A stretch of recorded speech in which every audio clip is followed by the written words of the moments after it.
حافظ عبدالرحمن سورت سے معلوم کرتے ہیں، آج کل ایک میسیج سوشل میڈیا پر گردش کر رہا ہے۔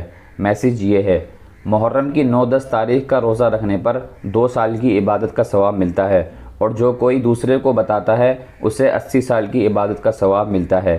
اس میسیج کو اپنے سبھی دوستوں و گروپ میں بھیجنا چاہیے۔ مفتی صاحب، یہ میسیج چل رہا ہے، اس کی کیا حقیقت ہے؟ حضور اکرم صلی اللہ علیہ وسلم نے ارشاد فرمایا: افضل الصیام بعد شہر رمضان شہر اللہ المحرم، کہ ماہ رمضان المبارک کے بعد 11 مہینوں میں سب سے زیادہ فضیلت کا حامل اگر کوئی روزہ ہے تو وہ محرم الحرام کا روزہ ہے۔